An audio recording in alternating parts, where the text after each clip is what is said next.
Hola, ¿cómo están? Que Dios los bendiga. Le damos la bienvenida a otra emisión más de este espacio de difusión, de red de difusión cristiana.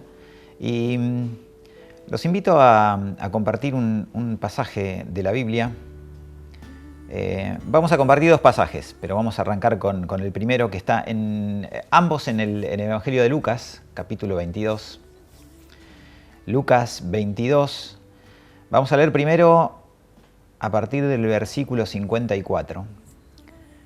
Lucas 22, a partir del versículo 54, y vamos a leer hasta el 60. Voy a estar leyendo la Nueva Versión Internacional.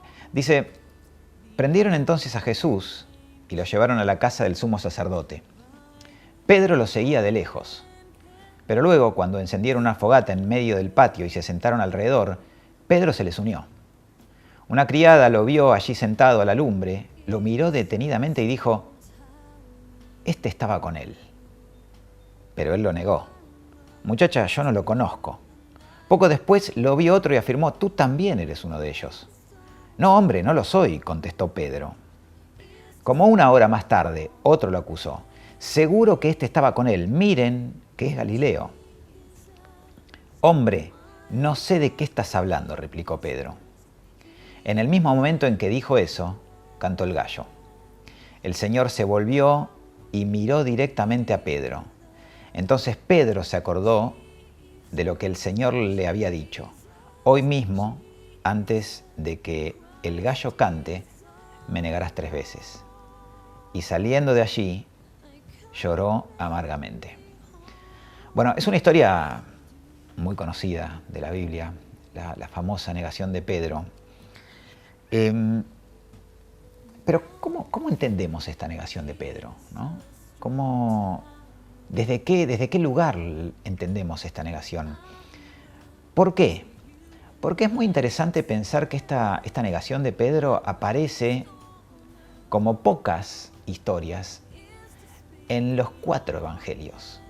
Sí, es muy común que las historias se reiteren, se repitan con matices en los evangelios sinópticos. Pero no son muchas los eventos que están posicionados desde la perspectiva de un discípulo, que se repitan en los 4 evangelios. Bueno, esta historia, que de alguna manera lo deja bastante mal parado a Pedro, se repite en los 4 evangelios. Y uno podría preguntarse por qué se repiten. Creo que tiene que ver de alguna manera con el modo en que nosotros, los seres humanos, y nosotros particularmente los cristianos, aquellos que alguna vez entregamos el corazón a Cristo, entendemos los errores, los fracasos, las fallas, y sobre todo nuestros errores, nuestros fracasos y nuestras fallas. Una de las grandes cuestiones que tenemos que preguntarnos cuando leemos este pasaje es si esto que hizo Pedro, que acabamos de leer, esta negación al cubo, ¿no? Esta negación de 3 partes, 3 veces negando al Señor, lo sorprende a Jesús.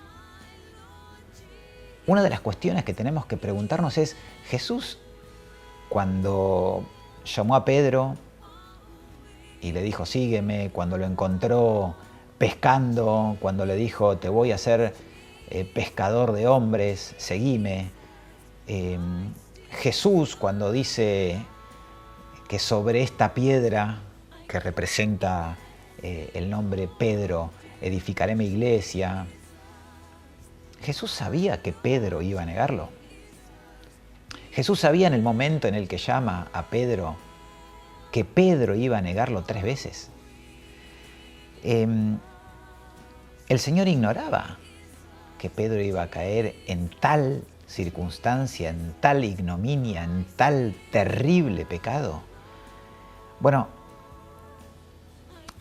es interesante entonces, ante esa pregunta, trasladarnos, como les dije antes, a otro pasaje que está en el mismo capítulo, ¿sí? En el capítulo 22 de Lucas, Pero unos versículos más arriba, versículo 31, dice: Simón, Simón, mira que Satanás ha pedido zarandearlos a ustedes como si fueran trigo.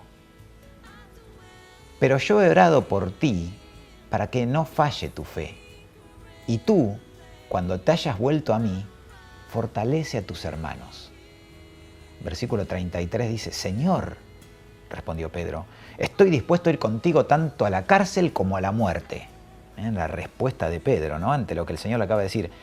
Y ahí el Señor le dice: Pedro, te digo que hoy mismo, antes de que cante el gallo, 3 veces negarás que me conoces. Bueno, la respuesta que hacíamos antes, si el Señor sabía o no sabía, la respuesta es sí. El Señor no ignoraba que Pedro iba a negarlo. El Señor no ignoraba el momento de llamarlo a Pedro, que Pedro en un futuro iba a fallar, iba a equivocarse. El Señor sabía que Pedro iba a negarlo, sí sabía que iba a cometer este tremendo error, tremenda falla, tremendo pecado. Sabía que iba a fallar, pero de todos modos lo llama. De todos modos lo llama. Y uno podría decir: ¿se equivoca el Señor?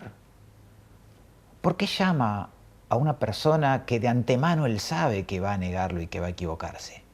¿Por qué llama a esta persona impulsiva, bocona a veces, engreída en muchas ocasiones? ¿Por qué lo hace? La pregunta es: ¿no sabía el Señor? Sí lo sabía. ¿Y por qué lo hace? ¿Por qué lo hace si lo sabía? De alguna manera nosotros tenemos que entender que el propósito que el Señor tiene en la vida de Pedro, como el propósito que el Señor tiene en nuestras vidas, no está asignado por nuestras acciones, ni por las acciones de Pedro, sino por la soberana elección de Dios. No hay nada en Pedro especial que haga que el Señor lo elija. Su elección no está determinada por las cualidades de Pedro ni por sus aptitudes, sino que es pura gracia, es pura soberanía de Dios. No hay nada valioso en Pedro per se, como no hay nada valioso per se en nosotros, sino que toda la valía de Pedro, toda la importancia de Pedro, todo el valor de Pedro no corre por lo que él es, sino por la obra que Cristo puede hacer a través de él. Nuestras decisiones nos abarcan. Nosotros estamos tomando decisiones todo el tiempo. Y al igual que los personajes bíblicos, tomamos decisiones acertadas todos los días y tomamos decisiones desacertadas todos los días. Muchas veces erramos. Pero lo interesante y lo maravilloso al mismo tiempo es que Dios obra en nosotros no solo por nuestras decisiones, sino muchas veces a pesar de ellas. Es decir que muchas veces nuestras decisiones erradas van a ser usadas por Dios, inclusive en nuestro error, para que eso redunde en bendición a nuestras vidas. Qué frase, ¿no? ¿Puede Dios usar nuestro propio error para nuestro bien? Una pregunta muy válida, muy sincera, que probablemente alguna vez nos hemos hecho todos aquellos que tenemos a Cristo en el corazón. ¿Puede usar Dios este terrible error que cometí? ¿Puede hacer Dios de este pecado, de esta falla, de esta caída que he tenido, algo bueno? Bueno, si repetimos casi de memoria a Romanos 8, que los que aman a Dios todas las cosas colaboran, ayudan a bien, deberíamos tener la seguridad de que Dios sí puede usar nuestras malas decisiones, nuestros errores, nuestros propios y miserables pecados para hacer de eso algo bueno en nuestras vidas. Y yo quiero dejar claro algo. Esto no quiere decir que Dios nos manda a pecar o que Dios nos fuerza a que fallemos. Eso lo hacemos por propio mérito. Pero sí, si estamos atentos y sí, si sabemos aprovechar el espacio posterior a la caída, podemos recibir la enseñanza, el crecimiento y la madurez que Dios espera que nosotros encontremos como aprendizaje y como lección después de habernos equivocado. Es difícil pensarlo de este modo cuando la culpa, la carga y las consecuencias inmediatas de nuestros propios errores están a flor de piel. Pero negar que inclusive en nuestro error, en nuestra falla, en nuestro pecado, Dios puede seguir actuando para nuestro bien, no solo puede, sino que actúa para nuestro bien, sería negar la soberanía absoluta de Dios y el control amoroso que Él tiene sobre nuestras vidas. Hay una verdad bíblica ineludible, no se puede evitar. Dios no puede ser burlado, dice Pablo. Nuestras malas decisiones tienen consecuencias que muchas veces debemos enfrentar, que tenemos que atravesar y que probablemente debemos sufrir. Pero si pensamos que esas consecuencias son un simple castigo, un mero castigo, podríamos perdernos gran parte de lo que Dios quiere enseñarnos. Si solamente asumimos eso con el pesar y el dolor de un castigo, con el pesar y el dolor de una carga, con el pesar y el dolor de la culpa, hay otra gran parte que nos estamos perdiendo. Hay 3 ideas que quiero subrayar de este texto que hemos leído. La primera, nada llega a nuestras vidas, sea en apariencia bueno o malo, nada llega a nuestras vidas sin que Dios lo permita. Versículo 31 de este capítulo. Simón, Simón, mira que Satanás ha pedido zarandearlos a ustedes como si fueran trigo. ¿Sí? Hay otra traducción que dice, Satanás os ha solicitado. Y hay una idea que se centra en la autorización que necesita el enemigo de parte de Dios para intervenir en la vida de un hijo de Dios. Yo sé que a veces sentimos que estamos a la deriva. A veces sentimos que el diablo nos atrapó, que estamos maniatados por Satanás. Y de hecho, muchas veces hemos escuchado que hay que tenerle miedo al diablo por lo que puede hacer en nuestras vidas. Y otras veces nos pasamos reprendiendo tanto reprendiendo al diablo que estamos más pendientes de lo que éste puede llegar a ser que de recordar que nada puede venir a nuestras vidas sin que Dios lo permita. La realidad es que el diablo no puede hacernos nada que Dios no le permita hacernos. Es una frase fuerte. ¿Hasta dónde puede llegar el diablo en nuestras vidas? ¿Puede el diablo intervenir en nuestras vidas? Sí. ¿Puede el diablo golpear nuestras vidas de diferentes formas? Sí. ¿Tiene vía libre el diablo? No. ¿Hasta dónde puede llegar el diablo? ¿Hasta qué punto puede afectar el diablo en nuestras vidas? Hasta el punto en el que Dios lo permita. No va a ir más allá de lo que Dios permita. Entonces la pregunta es, ¿acaso Dios puede permitir que el diablo intervenga en nuestras vidas? ¿Puede permitir Dios que el diablo intervenga en nuestras vidas? Sí, por supuesto. Pero la pregunta no es esa, sino, ¿por qué Dios permitiría que el diablo intervenga en nuestras vidas? ¿Cuál será la finalidad? Y vuelvo a recordar la frase que nosotros repetimos tan a flor de piel constantemente. Los que aman a Dios, todas las cosas ayudan a bien. Quizás en esa frase está la respuesta a esta gran pregunta. El caso de Job es paradigmático. El caso de Job es ejemplar en este punto. Porque si ustedes leen esa introducción en ese capítulo 1 del libro de Job, van a ver que el diablo está como pidiendo autorización para poder tocar la vida de Job, de diferentes formas. Pero el diablo no puede, aunque quiera, hacer más de lo que Dios le permite. Y vuelvo a lo mismo, ¿por qué Dios permitiría? ¿Porque le gusta ver sufrir a sus hijos? ¿Porque quiere que sus hijos vengan arrastrándose hacia Él? ¿O tenemos que reconsiderar esa idea que tenemos?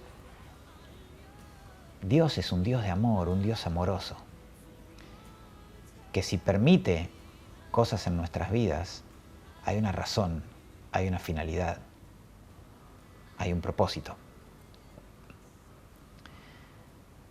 Sería interesante pensar entonces qué pasa con Pedro después de la zarandeada.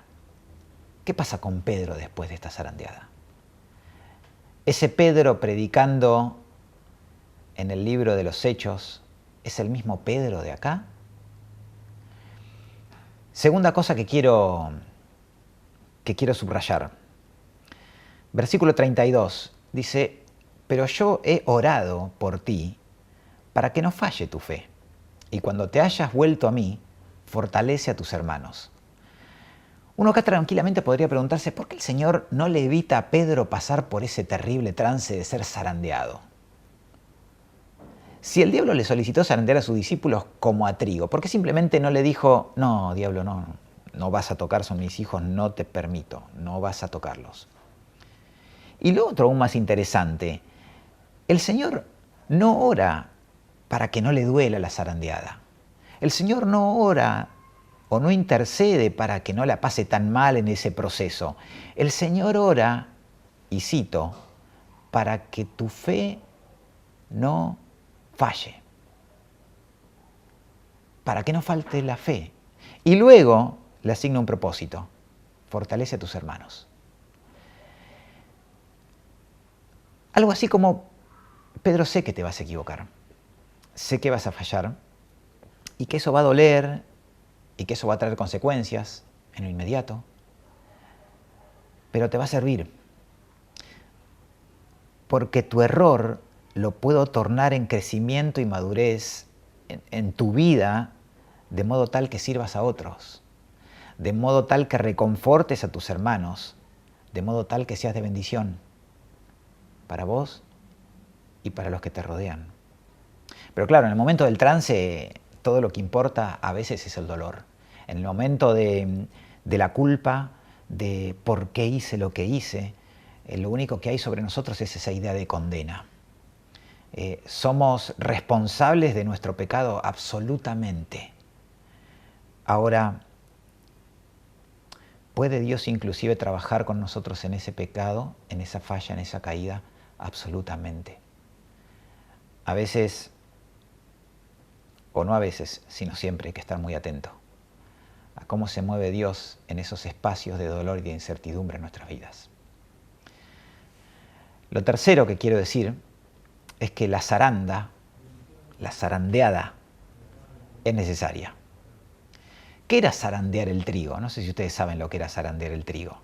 El trigo se ponía en la zaranda, ¿no?, que es como una especie de tamiz, y se le sacaba la cascarilla, lo que no servía, ¿sí? Se lo revoleaba así para que se fuera, se volara lo que no servía, la cascarilla, y quedara lo que servía. Y lo que servía era el grano limpio.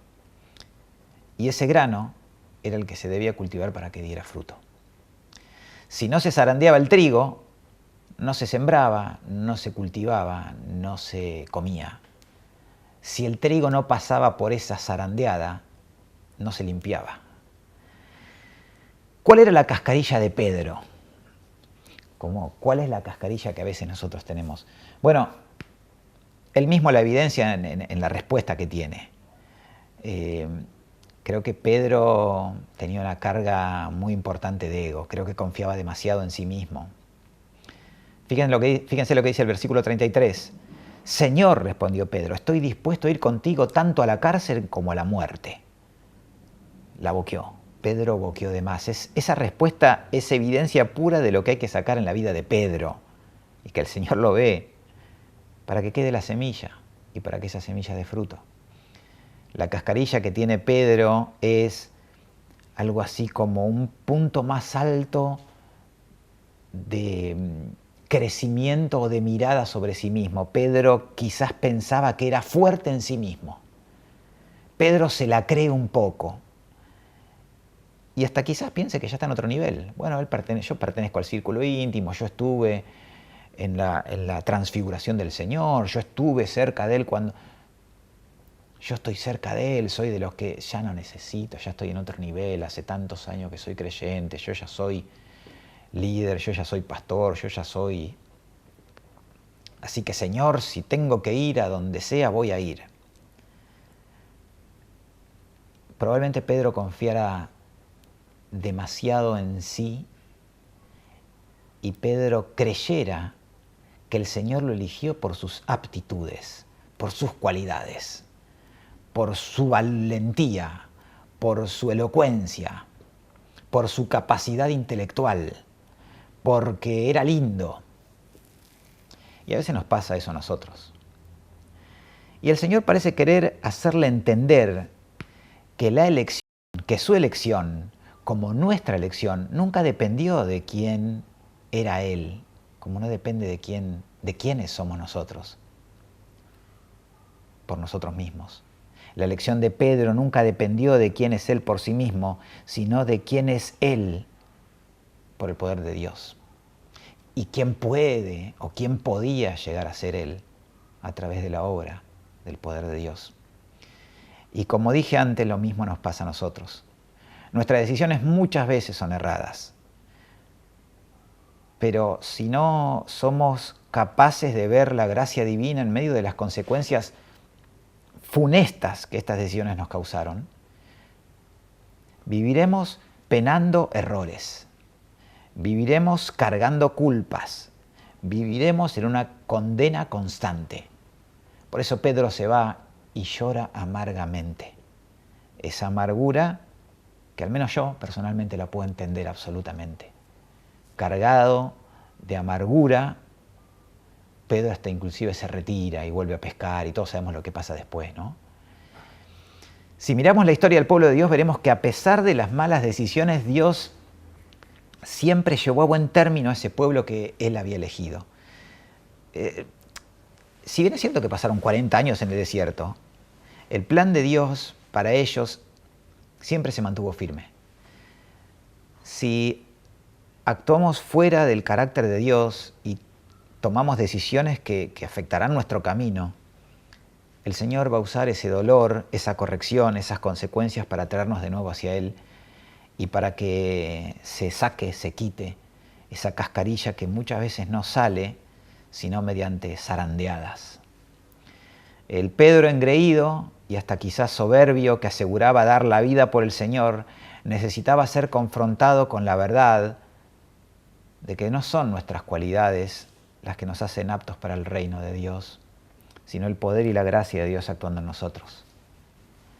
Justamente si hay algo que nosotros tenemos que hacer es sacar, quitar, despojarnos de todo lo que responde al yo para permitir que Dios actúe. Lo interesante de esto es entender que nuestras malas decisiones también muchas veces revelan las áreas de nuestra vida en las que aún no se hace evidente el carácter de Cristo. Nuestras malas decisiones muchas veces echan luz sobre áreas que no hemos entregado al control de Dios, áreas en las que el pecado todavía trata de seguir gobernando. Estas tres ideas son las con las que me quiero quedar finalmente. Dios tiene el control de todo. No hay nada que se le escape, no hay nada que lo sorprenda. Nada viene a nuestras vidas sin que Dios lo permita. Dios puede usar todo para nuestro bien, inclusive nuestras malas decisiones. Trabajar en ellas. Y tercero, la zarandeada, ese proceso de zarandeada, de asumir las consecuencias de nuestro error y hacerles frente y sufrirlas. Tiene un propósito: revelar qué áreas de nuestra vida aún no están bajo el gobierno de Dios. Me enternece mucho esa frase del Señor a Pedro diciéndole: el diablo me pidió que los pueda zarandear, pero yo he orado para que no falte tu fe. La zarandeada de la que le hablaba el Señor era: te vas a equivocar, vas a fallar, vas a caer. Pero esa zarandeada es necesaria para sacarte la cascarilla de la egolatría, de la soberbia. En el caso de Pedro. Y cuántas cascarillas habrá en nuestras vidas que necesitan ser quitadas y limpiadas. Y cuánto el Señor usa nuestras propias miserias para que esa cascarilla sea quitada y para que podamos crecer, para que podamos madurar, para que podamos dar fruto. Nuestra vida muchas veces está signada por nuestras fallas, por nuestros errores. Sin duda, las consecuencias tenemos que enfrentarlas, pero no podemos vivir una vida de condena, de autoconmiseración, penando errores, sino que tenemos que aprovechar al máximo esas instancias, entendiendo que el Señor, como Dios soberano, en su amor y su misericordia usa inclusive nuestras propias miserias para que seamos de bendición. Oramos. Señor, te damos gracias. Gracias por esta elección soberana que has hecho, porque como vos mismo dijiste, no te elegimos nosotros a vos, sino que vos nos elegiste a nosotros. Gracias, Señor, porque esta elección, Señor, ha sido por pura gracia, por pura misericordia, por puro amor. Y no está en nosotros el valor, no está en nosotros la fuerza. No nos elegiste por nuestras cualidades, por nuestras aptitudes. Nos elegiste por amor, Señor. Y si hay algo de valor en nosotros, no está en lo que somos por nosotros, en nosotros mismos, sino que está por lo que somos en ti, por lo que podemos llegar a ser en ti a través de la obra del Espíritu Santo. Por eso, Señor, te queremos pedir que nos ayudes a poder contemplar, a poder ver qué áreas de nuestra vida aún no te hemos entregado, qué áreas todavía siguen bajo el gobierno del pecado, qué aspectos de nuestra vida, Señor, tenemos que entregar. A veces ese proceso, Señor, que acarrea malas decisiones y acarrea consecuencias, es un proceso doloroso. Pero, Señor, queremos rogarte que en ese proceso de dolor, de zarandeada, como a Pedro, nos permitas tener nuestros sentidos agudizados para que nuestra fe no falte, para que no falle. Y para que luego de ese proceso, Señor, podamos ser de bendición a otros, podamos reconfortar a nuestros hermanos. Señor, nada de lo que viene a nuestra vida, nada, absolutamente nada está fuera o lejos de tu control. Absolutamente nada, Señor. Te damos gracias por eso, por tu soberanía, porque tú tienes el control. Pero queremos pedirte, por sobre todas las cosas, que nos ayudes a verte en medio de nuestros fracasos también y seguir esa luz, ese camino que vos nos estás mostrando. Señor, te damos muchas gracias por todo. En el nombre de Jesús. Amén. Que Dios los bendiga.